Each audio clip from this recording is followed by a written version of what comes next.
Hello friends, स्वागत है आपके अपने इस यूट्यूब चैनल पर। तो फ्रेंड्स, आ चुका हमारा क्लास 12 का मॉडल पेपर जो कि बायोलॉजी का है। फ्रेंड्स, यह मॉडल पेपर 2021 में यूपी बोर्ड द्वारा अभी कल ही जारी किया गया है। तो फ्रेंड्स, इस वीडियो में आपको बताने वाला हूं कि यह जो मॉडल पेपर है अब की बार नए पैटर्न के आधार पर जारी किया गया है। जी हाँ दोस्तों, अब की यह पैटर्न जो है नया पैटर्न है। तो फ्रेंड्स, इस वीडियो को आपको ध्यान से देखना है और आपको समझ में आ जाएगा कि हमारा जो 2021 का मॉडल पेपर है, यानी कि जो 6 मई को हमारा जीव विज्ञान का पेपर होने वाला है, उसमें आपको कैसा मॉडल पेपर आएगा और किस तरह के क्वेश्चन आएंगे, सारी जानकारी आपको मिल जाएगी वीडियो में। तो फ्रेंड्स, इस वीडियो में आपको बताने वाला हूँ, इसमें जितने भी क्वेश्चन दिए गए हैं इनका बारी बारी से आपको आंसर बताऊंगा। तो आपको वीडियो से ध्यान से देखना है। और उसके पहले छोटा सा एक काम कर दीजिए, वीडियो को अभी से लाइक कर दीजिए और अपने फ्रेंड्स के पास इसे शेयर कर दीजिए। तो फ्रेंड्स, आइए फटाफट देखते हैं यहाँ पे इन्होंने क्वेश्चन कैसे हल करना है आपको। तो यहाँ पे मैं आपको दिखा ले चलता हूँ। देख सकते हैं यहाँ पे कि जो 70 नंबर का पूर्णांक है। जी हाँ दोस्तों, 70 नंबर का पूर्णांक है और समय जो है 3 घंटा का दिया गया है। और फ्रेंड्स, यहाँ पे निर्देश दिया गया है। निर्देश बहुत ही इंपॉर्टेंट निर्देश है कि यहाँ पे सभी प्रश्न को करना अनिवार्य है। जी हाँ दोस्तों, सभी प्रश्न को करना अनिवार्य है और आवश्यकता अनुसार अपने उत्तरों की पुष्टि नामांकित चित्रों द्वारा कीजिए। यानी कि जिस प्रश्न में आपको लगता है कि चित्र बनाना अनिवार्य है, उसमें आपको चित्र बना देना, ठीक है, तभी आपको पूरा पूरा नंबर मिलेगा। तो आइए फटाफट हम लोग सभी क्वेश्चन को बारी बारी से देखते हैं। तो यहाँ पे फटाफट आप देख सकते हैं कि क्वेश्चन है यहाँ पे है कि आवश्यकता अनुसार, यानी कि देखिए पहले क्वेश्चन में आपको कितना क्वेश्चन दिया है, 5 नंबर का। फ्रेंड्स, यहाँ पे क्वेश्चन है, उसमें आपको पहला क्वेश्चन देख सकते हैं कि अंड समुच्चय के निर्माण में कौन सहायक है। तो फ्रेंड्स, इसमें आपको 4 ऑप्शन दिए गए हैं। पहला ऑप्शन है अंड, दूसरा ऑप्शन है अंड व सहायक कोशिकाएं, तीसरा ऑप्शन है अंड व प्रतिमुखी कोशिकाएं और चौथा ऑप्शन है सहायक कोशिकाएं व प्रतिमुखी कोशिकाएं। तो इसका सही आंसर मैं आपको बता देता हूँ, इसका सही आंसर क्या है। तो इसका सही आंसर है अंड व सहायक कोशिकाएं। तो ठीक है, ये वाला इसका सही आंसर है। इसके लिए आपको फ्रेंड्स 1 नंबर क्वेश्चन है और 1 नंबर आपको मिलेगा, ठीक है। और हम लोग नेक्स्ट क्वेश्चन देखते हैं कि नेक्स्ट क्वेश्चन हमारा क्या है। उस उत्पादन यानी कि फसलों के उत्पादन में निम्न में से कौन भाग लेता है। तो इसका आंसर, सही आंसर मैं आपको बता देता हूँ। देखिए फ्रेंड्स, जीवाणु इसका सही आंसर है, क्योंकि इसमें अगर अब मैं आपको चारों विकल्प पढ़ के बताऊंगा तो बहुत ही समय ज़्यादा लगेगा और सभी क्वेश्चन में आपको बहुत ज़्यादा समय लग जाएगा। इसलिए मैं आपको जल्दी जल्दी जो सही आंसर है मैं उसी को बता देता हूँ, ठीक है। तो आइए हम लोग फटाफट नेक्स्ट क्वेश्चन देखते हैं। नेक्स्ट क्वेश्चन हमारा क्या है कि पुष्पीय पादप का कौन सा भाग अगुणित है। ठीक है, इसके 4 ऑप्शन दिए गए हैं, जड़, पत्ती, युग्मज, नर युग्मक। तो इसका सही आंसर है नर युग्मक, ठीक है।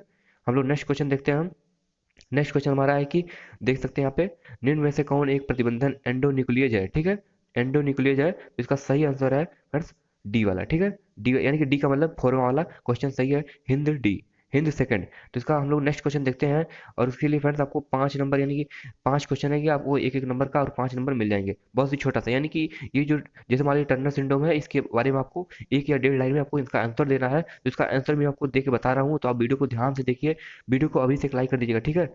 हम लोग नेक्स्ट क्वेश्चन देखते हैं कि टर्नर सिंड्रोम क्या है। तो मैं बता दूं कि यह रोग है जो होता है, टर्नर सिंड्रोम एक रोग है, ठीक है। टर्नर सिंड्रोम यह जो है गुणसूत्रों के विकार से उत्पन्न होता है। इसमें 46 गुणसूत्र के स्थान पर 45 गुणसूत्र पाए जाते हैं, बस इतना लिख देंगे। यानी कि 46 गुणसूत्र के स्थान पर 45 गुणसूत्र पाए जाते हैं। तो बस इतना लिखेंगे, आपका आंसर सही हो जाएगा, ठीक है। हम लोग नेक्स्ट क्वेश्चन देखते हैं कि शुक्राणु में एक्रोसोम का क्या महत्व है। जी हाँ दोस्तों, शुक्राणु में एक्रोसोम का क्या महत्व है। तो मैं आपको बता दूं कि शुक्राणु के सबसे ऊपरी सिरा, यानी कि जो सबसे शीर्ष वाला भाग होता है, उस पे एक एक्रोसोम जैसी संरचना पाई जाती है जो अंडाणु को भेदने का कार्य करता है। यानी कि जिसे मतलब अंडाणु को छेदा जा सके, वही काम करता है एक्रोसोम का है, ठीक है। बस इतना लिख देंगे, आपका आंसर सही हो जाएगा। हम लोग नेक्स्ट क्वेश्चन देखते हैं।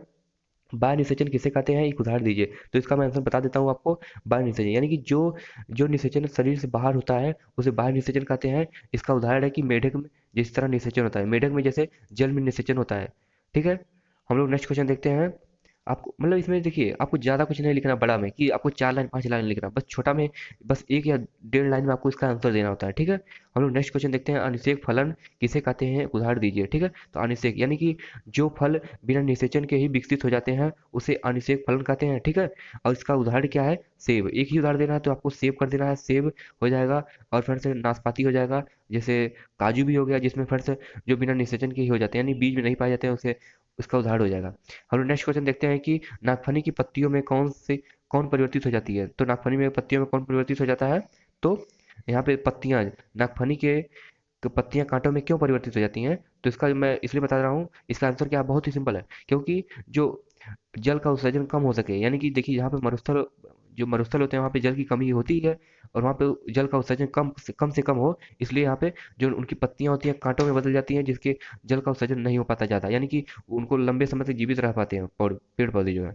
हम लोग नेक्स्ट क्वेश्चन देखते हैं, अल्कोहल के कुप्रयोग से होने वाले हानिकारक प्रभावों की गणना कीजिए। यानी तो मैं आपको बता दूं इसका आंसर बहुत ही सिंपल, यानी कि आपको लगभग देखिए प्रत्येक क्वेश्चन के लिए आपको 2 नंबर मिलेंगे, और 5 क्वेश्चन है तो आपको यानी कि लगभग 2.5-3 लाइन में इसका आंसर देना होगा। तो आपको मैं बता दूं कि अल्कोहल से कोई प्रयोग होने वाले हानिकारक प्रभावों को निम्नलिखित है, इस तरह लिख देंगे निम्नलिखित है, उसके बाद एक लाइन तो ऐसा बन गया आपका, बहुत ही आराम से लिखेंगे। उसके बाद इससे आदि व्यक्ति का व्यवहार बहुत ही गंदा और बहुत ही अहिंसा वाला होता है, और इसकी धन की स्थिति यानी कि इस मतलब शराब वगैरह की कमी की वजह से लोग व्यक्ति चोरी करना प्रारंभ कर देते हैं, और उनका जो है धीरे धीरे की इनकी किडनी फेफड़े नष्ट हो जाते हैं। बस इतना लिखना है, यानी कि इसका कुप्रभाव का मतलब कि जो हानियां हो रही हैं उसके बारे में आपको बताना है, तो बता ले जाएंगे, ठीक है।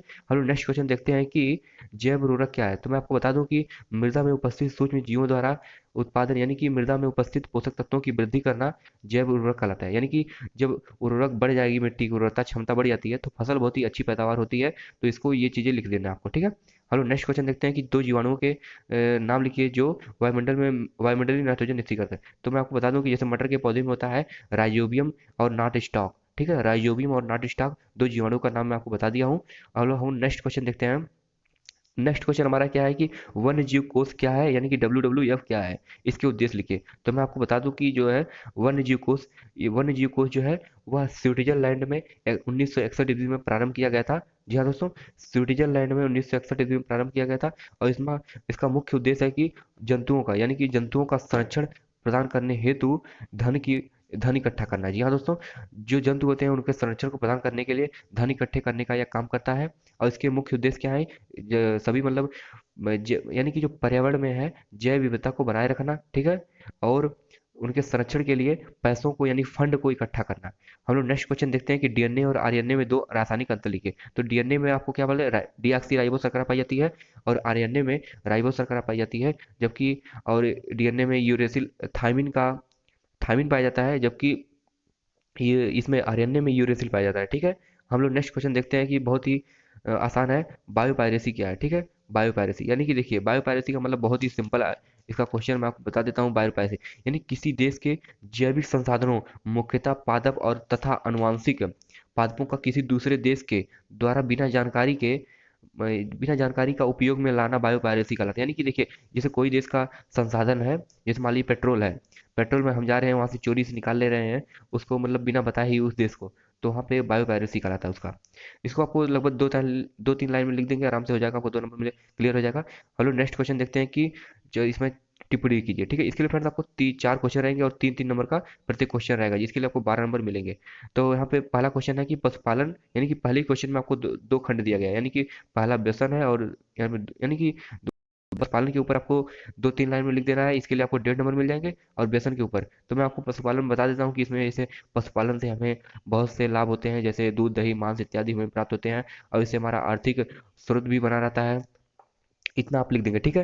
हम लोग नेक्स्ट क्वेश्चन देखते हैं कि व्यसन क्या है। यानी कि व्यसन में जब कोई व्यक्ति किसी औषधि को लगातार लेते रहने से उस पर आश्रित हो जाता है, तो उसे औषधि को व्यसन कहते हैं। ऐसा व्यक्ति उस औषधि के लिए शारीरिक एवं मानसिक रूप से रोगी हो जाता है। नशीली औषधियों का आदी व्यक्ति उस औषधि का प्रयोग करने के लिए स्वयं को अधिक फुर्तीला और स्वस्थ महसूस करता है, ठीक है। तो मतलब इस तरह आपको 2-3 लाइन लिख देना है, ठीक है। हम लोग नेक्स्ट क्वेश्चन देखते हैं, मैं आपको पूरा पूरा आंसर बता रहा हूँ, आपको ध्यान से वीडियो देख करके 1 या 2 बार देख लेंगे तो आपको आराम से हो जाएगा, यानी कि ज़्यादा आपको करने की कुछ जरूरत नहीं है। तो मैं आपको नेक्स्ट क्वेश्चन देखता हूँ कि बीजों के प्रकीर्णन विधि का उल्लेख कीजिए, ठीक है। यानी कि बीजों का छिड़काव किस तरह होता है, ठीक है। यानी कि देखिए माध्यमों से होता है, ठीक है। कैसे कैसे, वायु प्रकीर्णन द्वारा, जल प्रकीर्णन द्वारा, विस्फोटक द्वारा, जंतुओं द्वारा, और कीट परागण द्वारा। यानी कि जब मतलब दूर दूर, यानी कि जो पौधे होते हैं छिटिक जाते हैं दूर दूर, तो वो चीजें होती है, प्रकीर्णन का मतलब छिड़काव होता है, ठीक है। हेलो नेक्स्ट क्वेश्चन देखते हैं कि सहायक जनन पर तकनीक को परिभाषित कीजिए और आईवीएफ का एक उदाहरण दीजिए, ठीक है। तो मैं आपको सहायक जनन प्रौद्योगिकी यानी कि जो इसकी तकनीक है उसके बारे में मैं बता देता हूँ आपको। तो यहाँ पे यह उत्कृष्ट तकनीक है जिसके द्वारा दंपत्ति में बंध्यता का निवारण किया जाता है, और यह तकनीक बंध्यता से पीड़ित दंपत्तियों के लिए आशा की किरण है।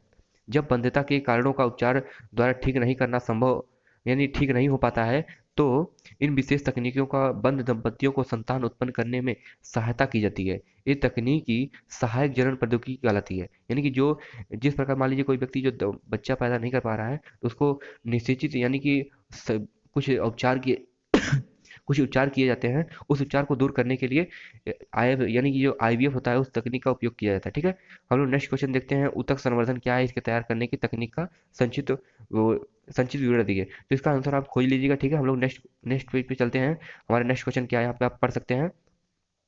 नेक्स्ट क्वेश्चन है कि यौन संचालित रोगों से आप क्या समझते हैं, इसे बचने के उपाय लिखिए। तो मैं आपको बता दूं कि जनन मार्गों में होने वाले रोगों को यौन संचालित रोग कहते हैं। जी हाँ दोस्तों, जनन मार्गों में होने वाले रोगों को यौन संचालित रोग कहते हैं, और इसे रतिज रोग भी कहते हैं। और इसे बचने के कुछ उपाय हैं, जैसे मान लीजिए असुरक्षित यौन का संभोग ना करना, और जैसे गंदे वातावरण में ना रहना, और गंदी वस्तुओं का इस्तेमाल ना करना। मतलब इसे तमाम जो है इसके उदाहरण है। आपको इसके फ्रेंड्स 3 नंबर मिलेंगे, तो आपको ज़्यादा कुछ लिखने की जरूरत नहीं, यानी कि लगभग 3-4 लाइन में इसका आंसर देना आपको। ठीक है, ज़्यादा बड़े में लिखेंगे तो आपको बायोलॉजी में बहुत ज़्यादा लिखना होता है, आप पूरा नहीं लिख पाएंगे पेपर में। ठीक है, तो इसलिए आपको कम से कम शब्दों में लिखना है। ठीक है, और नेक्स्ट क्वेश्चन देखते हैं कि स्त्री जनन तंत्र के आंतरिक संरचना का नामांकित चित्र बनाइए। यानी कि देखिए उसका जो जनन मार्ग होता है, चित्र होता है, उसको आपको बना लेना है। इसको आपको टेनियर में मिल जाएगा। ठीक है, हम लोग नेक्स्ट क्वेश्चन देखते हैं कि इंसुलिन किस रोग के उपचार में प्रयुक्त किया जाता है। ठीक है, इसके तैयार करने की विधि का संक्षिप्त उल्लेख कीजिए। ठीक है, तो ये मधुमेह का रोग जो मधुमेह के रोगी होते हैं,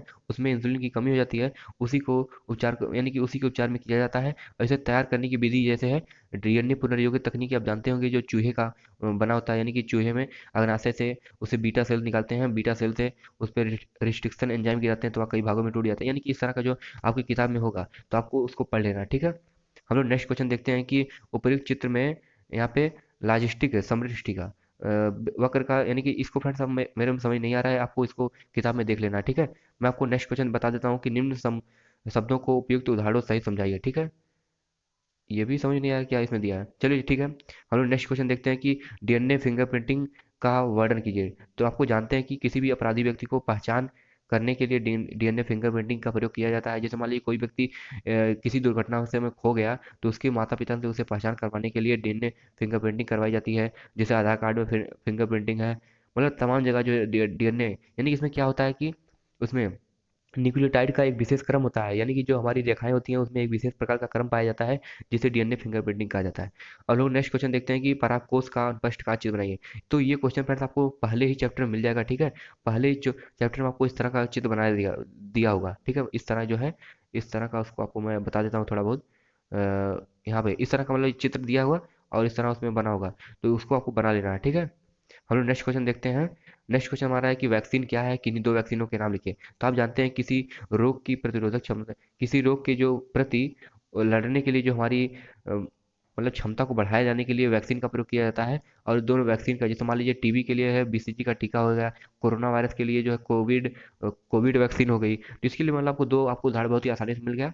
हम लोग नेक्स्ट क्वेश्चन देखते हैं कि जनसंख्या विस्फोट व नियंत्रण पर निबंध लिखिए। तो आपको जानते हैं कि जनसंख्या विस्फोट क्या चीजें होती है, यानी कि जब किसी जगह पर एक ही, यानी कि अल्प समय में जनसंख्या में हुई तीव्र वृद्धि को जनसंख्या विस्फोट कहते हैं। और इसके जन्म नियंत्रण पर निबंध लिखिए, तो आपको बहुत ही आसानी से लिख पाएंगे। ठीक है, हम लोग नेक्स्ट क्वेश्चन देखते हैं। आवृत्तबीजी, यानी कि देखिए फ्रेंड, यदि आपको इसमें से चाहे ऊपर वाला आ रहा है चाहे नीचे वाला, यानी कि एक ही करना है आपको, चाहे देखिए आपको पहला नहीं आ रहा दूसरा कर लीजिए। ठीक है, हम लोग नेक्स्ट क्वेश्चन देखते हैं कि संकटग्रस्त प्रजातियों पर संक्षिप्त टिप्पणी लिखिए। तो आपको क्या करना है, यहाँ पे संकटग्रस्त यानी कि जो प्रजातियां संकटग्रस्त है, उस पर आपको थोड़ी बहुत टिप्पणी लिख देना है। और हम लोग इसमें फ्रेंड से देखिए आपको 2.5 नंबर इस पे, इस क्वेश्चन पे, और 2.5 नंबर इस क्वेश्चन पे। यदि आपको ये दोनों क्वेश्चन नहीं करना है, तो आपको नीचे वाला कर लेना है। ठीक है, नीचे वाला मैं आपको ऊपर करके बता रहा हूँ। यहाँ पे देखिए, चाहे इसमें से आपको देखिए 3 करना होगा, और ये करेंगे तो आपको 2 ही करना होगा। ठीक है, तो आपको नीचे भी आसान है ऊपर भी आसान है, तो आप कर लेंगे दोनों। हेलो, नेक्स्ट क्वेश्चन देखते हैं कि क्वेश्चन है, लास्ट क्वेश्चन आपको फ्रेंड्स 5 नंबर का है। 5 नंबर में आपको अथवा करके दिया है, तो आपको चाहे ऊपर वाला आ रहा है चाहे नीचे वाला आ रहा है, तो आपको कोई दो इसमें से कर लेना है। ठीक है, इसमें से मतलब एक ही करना है आपको। आपको फ्रेंड्स मैं आपको बता दूं कि लगभग नीचे वाला आपको बहुत ही आसानी से कर ले जाएंगे। इसमें बहुत ही सॉल्व करता है, आपको लगभग लिखेंगे 5 नंबर का क्वेश्चन है, तो आपको 1.5 नंबर इस पे मिल जाएगा, 1.5 नंबर इस पे, और 2 नंबर इस पे। यानी कि इसमें से कोई 2 नंबर का होगा, तो आपको जैव विविधता एवं संरक्षण इसके बाद आराम से लिख लेंगे, और उपार्जित प्रतिरक्षा ये भी लिख लेंगे। और फ्रेंड्स उपाधि प्रतिष्ठा का मतलब होता है जो यानी कि जन्म के बाद जो रोग होते हैं उसे उपाधि प्रतिष्ठा बोलते हैं जैसे। और फ्रेंड्स यहाँ पे कुछ टिप्स दिए हैं इन्होंने, टिप्स दिया है कि यहाँ पे बहुत ही इंपॉर्टेंट टिप्स है, और टिप्स को फॉलो करेंगे तो आपको बोर्ड परीक्षा में 90 प्लस आएंगे। जी हाँ दोस्तों, एकदम करेक्ट है, 90 प्लस में आएंगे। ये आप टिप्स जरूर पढ़िए, ठीक है। और इसको वीडियो को अपनी अभी से एक लाइक कर दीजिएगा, क्योंकि आप वीडियो कहीं भूल नहीं गए होंगे लाइक करने। तो यहाँ पे पढ़ सकते हैं कि पहला है, यानी कि जो प्रश्न पत्र लिखेंगे, यानी कि जो भी लिखेंगे आप बहुत ही साफ सुथरा लिखेंगे, ये कि नहीं गोज गाज के लिख दिए तो आपको पूरा पूरा लिखेंगे आपको कम नंबर मिल सकता है। जब आप अच्छा सुंदर राइटिंग में लिखेंगे तो आपको पूरा पूरा नंबर मिलेगा, ठीक है। अब हम सुंदर बात साफ लिखें, और जो प्रश्न पत्र पहले आता है उसे पहले करें, यानी कि जो प्रश्न आपको पहले आ रहा है उसको आपको कर लेना है, कि नहीं कि जो मान लीजिए जो क्वेश्चन नहीं आ रहा उसको फटाफट करते हैं, यानी कि एक तरफ से नहीं करना है आपको, जहाँ से जो क्वेश्चन पहले आ रहा है उसको आपको फटाफट पहले कर लेना है। और पेपर को ध्यान देकर घबराए नहीं, बल्कि उसको ध्यानपूर्वक पढ़ें, ठीक है। और इसमें फ्रेंड्स बहुत ही इंपॉर्टेंट क्वेश्चन है। यदि आपको मॉडल पेपर तैयार हो जाएगा तो समझ लीजिए आपको बोर्ड परीक्षा में मजे की तैयारी हो गई चुकी है। और इसको आप अच्छे से तैयार कर लीजिए, वीडियो को रोक रोक कर। और फ्रेंड्स मिलते हैं नेक्स्ट वीडियो में, तब तक के लिए जय हिंद, वंदे मातरम। और फ्रेंड्स हमारे चैनल पर सभी जो विषयों का जो है जो मॉडल पेपर है उसको अपलोड कर दिया गया है, आप